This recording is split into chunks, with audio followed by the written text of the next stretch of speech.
बोलो श्री हरि भगवान की जय, उमापति महादेव की जय।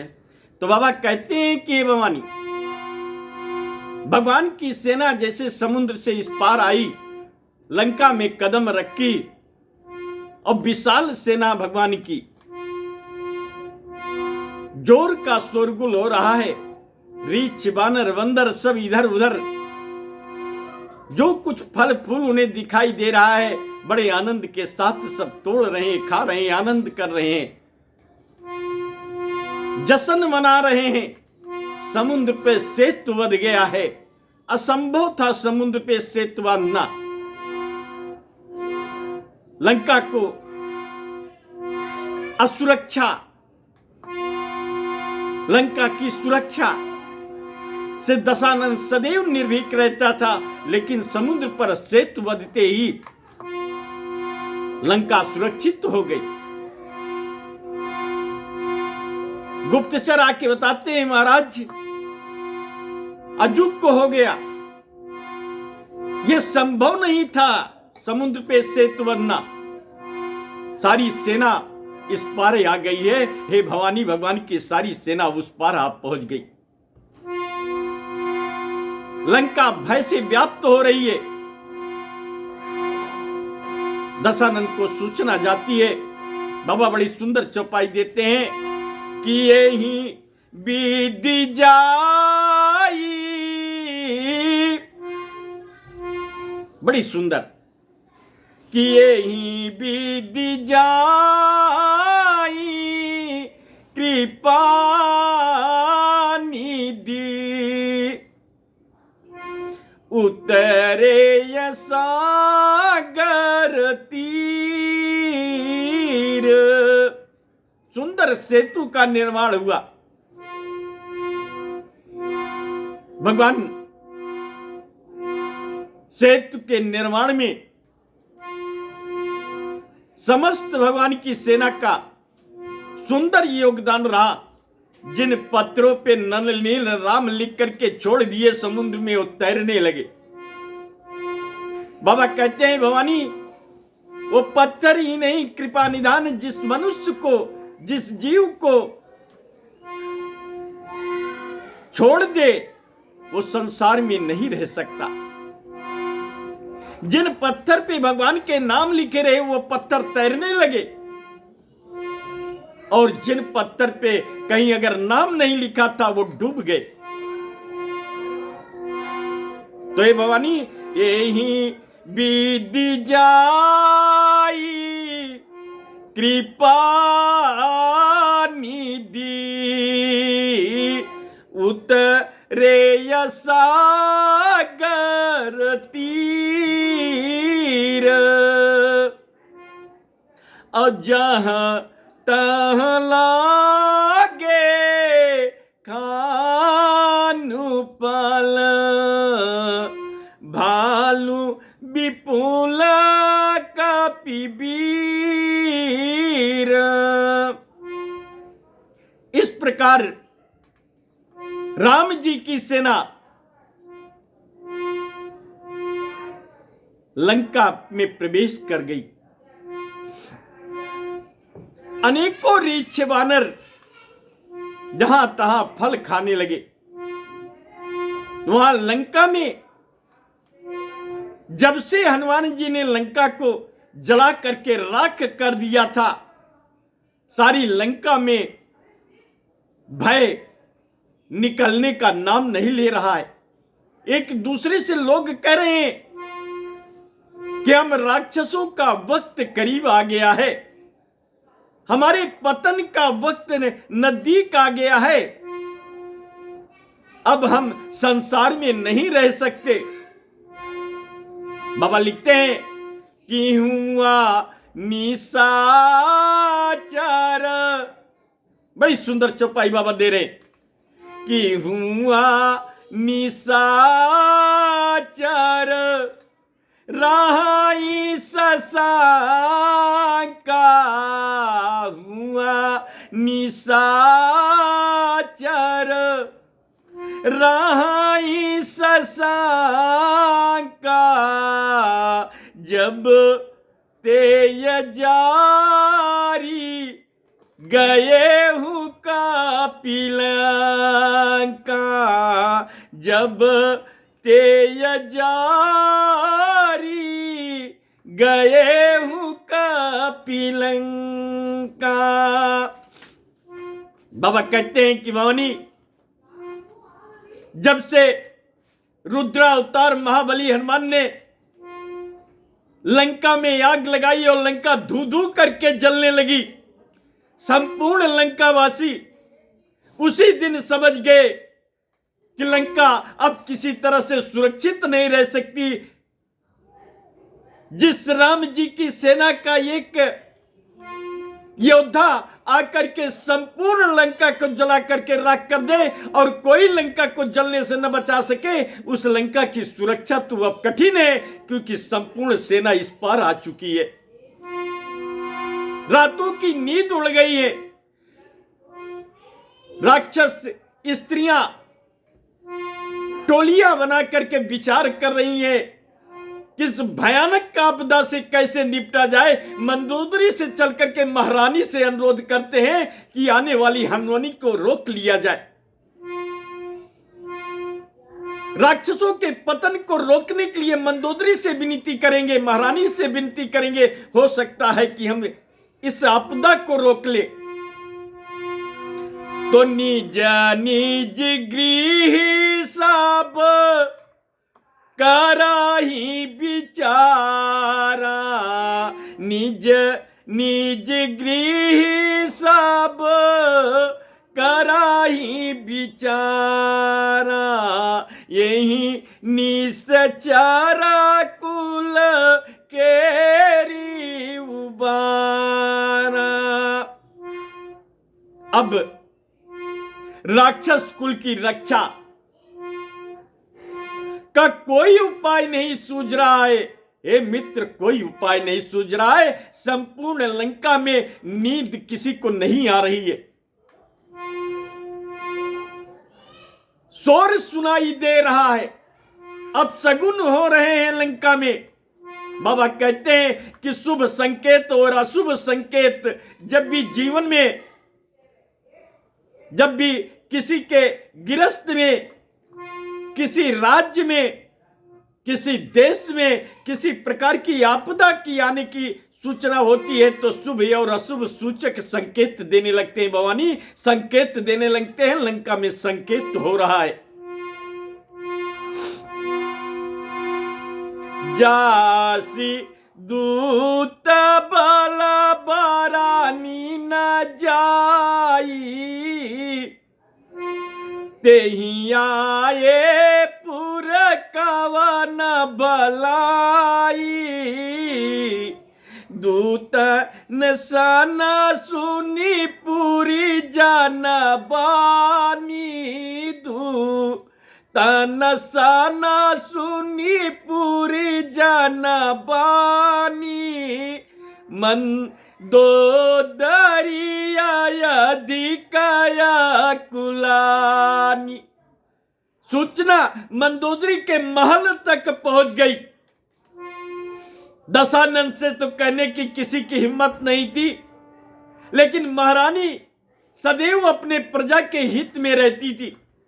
पंच कन्याओं में एक दिव्य पतिव्रता स्त्रियों में एक सुंदरता, पार्वती के बाद अगर किसी की सुंदरता थी तो मंदोदरी की सुंदरता थी। सुंदरता में, सहनशीलता में, कर्तव्य निष्ठा में मंदोदरी का कोई जोड़ तीनों लोक 14 भुवन में नहीं था। जिन राहों से मंदोदरी गुजरती थी, जो आभा मंदोदरी के चेहरे से निकलती थी, दुखी से दुखी व्यक्ति हो और मंदोदरी की आभा देख करके उसका हृदय प्रसन्नता से भर जाता था, वो मंदोदरी के तक खबर पहुंच गई। कोमल हृदय, प्रिय वचन को धारण करने वाली मंदोदरी से जाकर के कुछ स्त्रियां बताती हैं, महारानी, जिसके दूत ने सिर्फ अकेले ही लंका को धू धू करके जला दिया, उनकी सारी सेना सुना है कि समुद्र से इस पार आ गई है महारानी, समुद्र से इस पार आ गई है, मेरे घर परिवार बच्चों का क्या हाल होगा।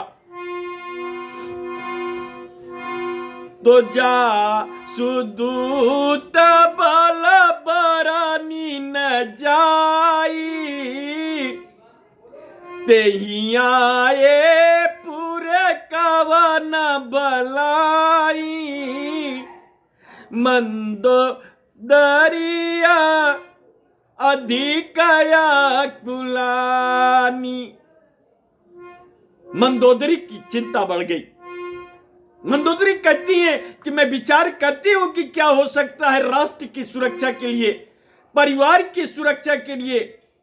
ये राक्षस कुल का हर बच्चा मेरा अपने बच्चे जैसा प्रिय है, हर स्त्रियां मेरी बहन जैसी है, हर पुरुष मेरे भाई और पिता जैसे हैं। मैं कोशिश करती हूं कि लंका का विनाश रुक जाए। तो दूता नसाना सुनी पूरी जानबानी, दूता नसाना सुनी पूरी जानबानी, मन दो दरिया अधिकया कुलानी। मंदोदरी, शाम का समय है, लंका असुरक्षित है, लोगों में कोहराम है, रोने पिटने हो रहे हैं, कोई भोजन नहीं कर रहा है। कहते हैं कि जब डर भय, चाहे वो हर्ष का हो, विषाद, रोग व्याधि असाध्य से आदमी घिर जाता है तो भय व्याप्त होती है, तो नींद उड़ जाती है, भूख प्यास बंद हो जाती है। संपूर्ण लंका में कोहराम मचा है और मंदोदरी सबके कहने पे अपने प्रिय पति, जिस पति के चरणों की पूजा प्रथम सुबह होती थी, तो मंदोदरी रावण के कच्छ में जाकर के रावण के चरणों का दर्शन करती थी। बाबा कहते हैं कि हे उमा, ऐसी अर्धांगिनी कभी कभी युगों युगों में किसी को मिलती है कि सुबह जब आंख खुले तो मंदोदरी पति के कच्छ में जाए और सोते हुए दशानन के चरणों को छू करके प्रणाम करती थी और दिन का शुभारंभ करती थी। शाम हो तो सोने से पहले दशानन का सारी व्यवस्था सुदृढ़ कर देती थी मंदोदरी, कच्छ सुव्यवस्थित करती थी, और जब दशानन को नींद आने लगे तब मंदोदरी सोने का प्रयास करती थी। जब तक पति जागता था मंदोदरी सोती नहीं थी, उनके चरणों में सर रख करके लेटी रहती थी। हे भवानी, ऐसी दिव्य आचरण को धारण करने वाली अर्धांगिनी, पंच कन्याओं में एक मंदोदरी, कि कभी उसने अपने पति से यह नहीं पूछा कि हे नाथ, आप किस तरह का जीवन जीते हैं, समाज में कैसे रहते हैं, किस आचरण में रहते हैं, कभी नहीं पूछा। और बड़ा नाज रहता था अपने पति पे, अपनी पतिव्रता पे, अपनी कर्मठता पे, अपने संबंधों पे, अपने रिश्तों पे मंदोदरी को बड़ा गुमान था। जीवन में कभी ना पूछने वाली मंदोदरी आज पति के सन्मुख हो रही है। जो ही दशानन के सामने हाथ जोड़ करके वो पहुंचती है, कोमल वाणी में पूछती है कि हे नाथ, आपके सैनिक कक्ष की सारी व्यवस्था हो गई है। मंदोदरी की कुछ प्रिय और चापलूस युक्त बातें सुनकर के दशानन कहता है कि हे प्रिय, हे प्रिय, आपको संकोच करने की बात नहीं है, लगता है कि आज तुम कुछ मुझसे कहने आई हो। बाबा लिखते हैं कि अर्धांगिनियों को कहते हैं कि जब कुछ अपने पति से, स्वामी से कुछ कहना होता है तो बड़ी कोमल वाणी में, बड़ी प्रिय वाणी में वो अपना प्रस्ताव रखती हैं। प्रस्ताव रखने का सुंदर तरीका अगर किसी को सीखना है तो वो स्त्रियों से सीखे। तो बाबा कहते हैं कि बड़ी सुंदर चौपाई देते हैं कि का रहासी जोरी करपति पागलागी रहसी जोरी करपति पागलागी। मंदोदरी मुस्कुराते हुए कहती हैं कि नाथ पहले आप बैठ जाइए, बैठ जाइए, कोई विशेष गंभीर समस्या नहीं है। चरण उनके प्रणाम करती हैं, चरणों में दशानन के पति के चरणों में, उसके बाद वो बैठ जाती हैं। दशानन कहता है कि प्रिय नीचे नहीं, इधर नहीं, मेरे पास आकर के बैठो, तुम्हारा स्थान तो मेरे हृदय में है। तो रहसी जोरी करपति पागलागी, बोली बचननी तरस पागी। रावण ने पूछा कि बताओ प्रिय, क्या कहना चाहती हो? तुम्हारे मुखमंडल पे कुछ उदासी दिखाई दे रही है। अरे तुम दशानन की अर्धांगिनी हो यार, तीनों लोक 14 भुवन का ये क्षत्र स्वामी तुम्हारा पति है, और तुम्हारे चेहरे पे भय व्याप्त दिखाई दे रहा है। ये क्या बात है मंदोदरी, ये कैसा भय है?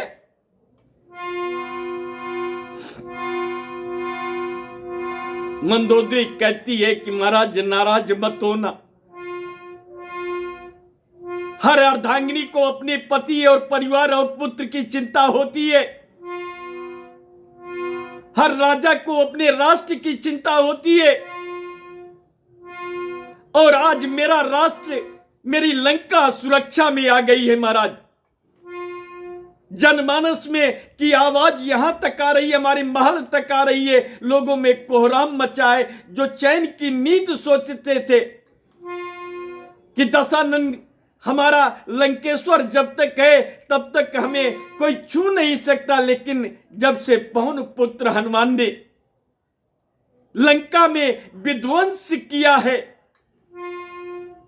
तब से लंका का जनमानस जो है वो भयभीत हो गया है महाराज, भयभीत हो गया है। युद्ध विनाश हमारे दरवाजे पे खड़ा है महाराज, इसे रोक लीजिए। आज बड़ी सुंदर चौपाई बाबा देते हैं कि पति पत्नी के बीच में सुंदर संवाद चल रहा है। भवानी, रात्रि का समय है, सैन्य कक्ष में बिस्तर पे दशानन बैठे हैं, दोनों आपस में चर्चा कर रहे हैं। दरवाजे पे जनमानस की स्त्रियां और पुरुष लगे हैं कि मंदोदरी महारानी गई है महाराज को मनाने के लिए। हो सकता है कि युद्ध विराम हो जाए, हो सकता है ये संधि हो जाए। दोनों हाथ जोड़ करके मंदोदरी, रावण कहता है मंदोदरी तू हाथ जोड़े अच्छी नहीं लगती यार, तू चापलूस नहीं हो सकती, तू स्वार्थी नहीं हो सकती। इस तरह तुम जिस तरह कह रही हो, ये तुम्हारा नहीं, मेरी बाड़ी तुम्हारी बाड़ी है, तुम्हारी बाड़ी मेरी बाड़ी है। हम दिखने में दो हैं, लेकिन ये है, हे प्रिय तुम मेरी शरीर का वो हिस्सा हो जो सबसे ज्यादा कोमल और सबसे ज्यादा प्रिय है। तो रहसी जोरी करपति पागलागी, बिना बोली बचननी तरस पागी, काते कर सहारी सना पारी हाराहू। हे प्रीतम, हे दीनों पे दया करने वाली, हे भगवान शिव को अपने 10-12 शीश चढ़ाने वाले लंकेश्वर, आज ये महारानी आपसे एक वचन चाहती है, ये युद्ध को विराम दे दो, सीता को वापस कर दो। किसी की अर्धांगिनी का हरण करना ये दुनिया का सबसे बड़ा अभिश्राप है। हे महाराज, संसार का सबसे बड़ा अभिश्राप यह है कि किसी की अर्धांगिनी का हरण कर लेना। उसी तरीके से है जैसे कोमल हृदय हिरण पे कोई बाण चला दे, ते महाराज सीता की बद्दुआएं लंका को कालिमा में बदल दें, सीता की बद्दुआएं लंका को समाप्त कर दें, उस अर्धांगिनी की, ये दोनों राम और सीता की प्रीति अद्भुत है महाराज, प्रीति अद्भुत है। दो प्रेमी जोड़ों को आपने बिछोह कर दिया है महाराज, इन्हें मिला दीजिए, इनका अभिश्राप मत लीजिए महाराज, यही विनती है हमारी।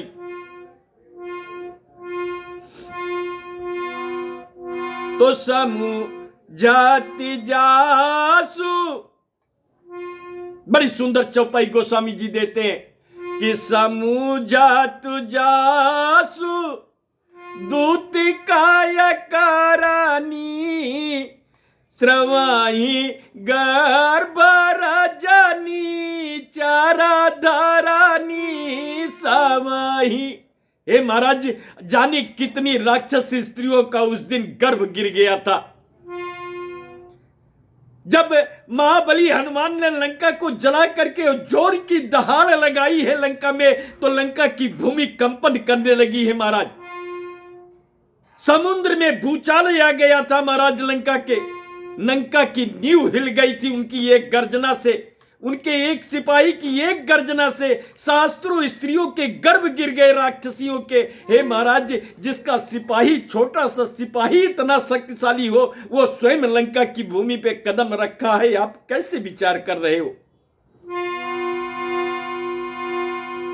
कोई सरल दिख रहा है, कोई मृदुल दिख रहा है, कोई आसान दिख रहा है, इसका मतलब कि उसका साहस कमजोर नहीं है, उसका बल कमजोर नहीं है। आप उन्हें छोटा सा बनवासी समझ रहे हैं। हे महाराज, ये कैसी आप जैसा त्रिकालदर्शी व्यक्ति, तुता सुनारी निज, दोनों हाथ जोड़ करके वो अर्धांगिनी अपनी पति की सुरक्षा मांग रही है। पति है तो हमें पति बिछड़ने का जो दर्द होता है, वो अगर कोई पूछे तो महारानी देवी उमा से पूछे। भगवान शिव कहते हैं, हे उमा, जब तुम प्रथम जन्म में पार्वती के रूप में थी और मैंने पत्नी के स्थान से विरक्त किया था, तो वो दर्द तुम्हें पता है कि तुम बहुत दिन तक अपनी शरीर नहीं संभाल सकी। समाज में मान पान प्रतिष्ठा यश कीर्ति वैभव उस पति के संबंधों पे आधारित होता है, जो सर पे सिंदूर बन करके चमकता है। हर नजरे उसे कुरूप देखने से भयभीत हो जाती है। वो ना भी साथ रहे तो उसका अस्क जब सिंदूर के रूप में चलता है तो बड़े सम्मान की नजरें उसे देखती है, उस अर्धांगिनी को। हे उमापति, बिछड़ने का गम बड़ा भारी होता है। पुत्र का दुख बुलाया जा सकता है, लेकिन पति का दुख नहीं बुलाया जा सकता। तो मैं नहीं चाहती कि हमारी लंका की तमाम सुहागन स्त्रियों का सुहाग उजड़ जाए महाराज, सुहाग उजड़ जाए। और मैं भी ऐसी जिंदगी नहीं चाहती।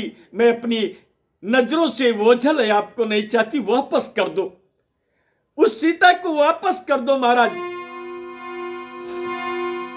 तो कांते करा सहारी सना पारी हारा हूं, अमोरे कहे याती हिता ही अधारा हूं। आज जीवन में पहली बार मैं कह रही हूं कि मेरी बात को आप मान लीजिए स्वामी, मान लीजिए।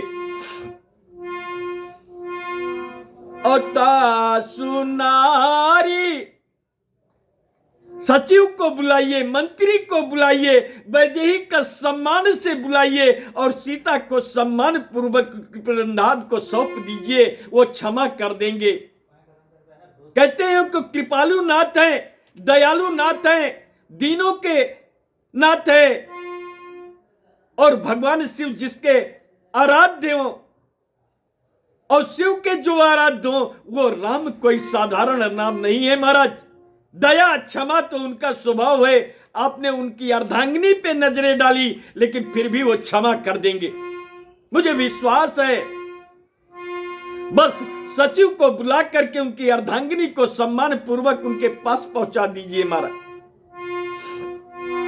तो ता सुनारी निज सचिव बोलाई, अपठमहु कांत जो चाहूं भलाई।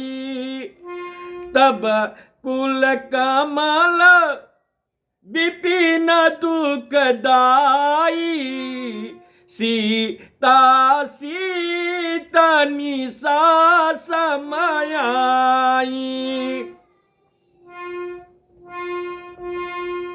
हे महाराज, सीता आपके कुल रूपी कालों के बन की दुख देने वाली जल के समान है। वो काल बन करके आई है, लंका का विनाश बन करके आई है।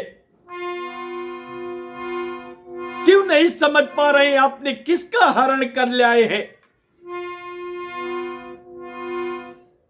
आपने साधारण समझ रखा है।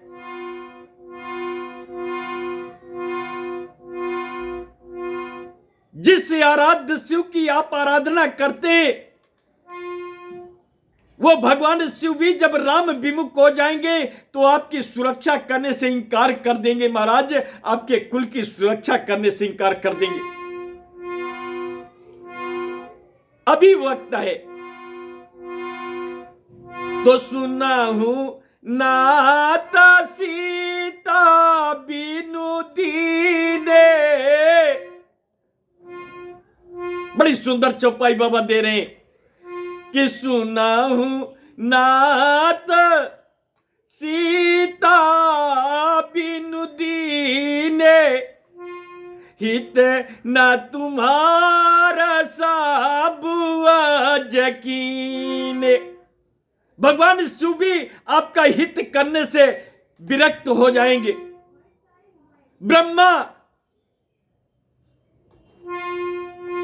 प्रजापति ब्रह्मा जी भी आपकी हित करने से इंकार कर देंगे महाराज, हित करने से इंकार कर देंगे। क्यों नहीं समझ पा रहे स्वामी?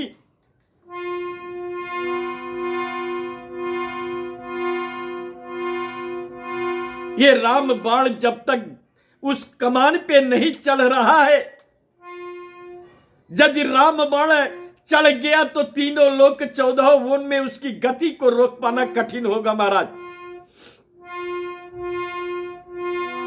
तो राम बनाया ही गाना सरिस, निकारा निशाचर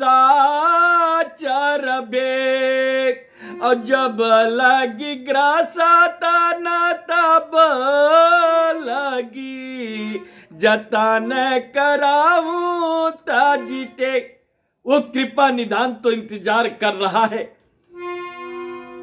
भगवान हे उमा, वो कृपा निधान एक बार नहीं कई बार लोगों को अवसर देता है कि सुधर जाओ। अपना दुर्भाग्य इंसान अपने हाथ से लिखता है। हे दशानन, हे नाथ, हे प्रिय, आप अपना दुर्भाग्य क्यों लिख रहे हो? उनके संकेत को क्यों नहीं समझ पा रहे हो आप?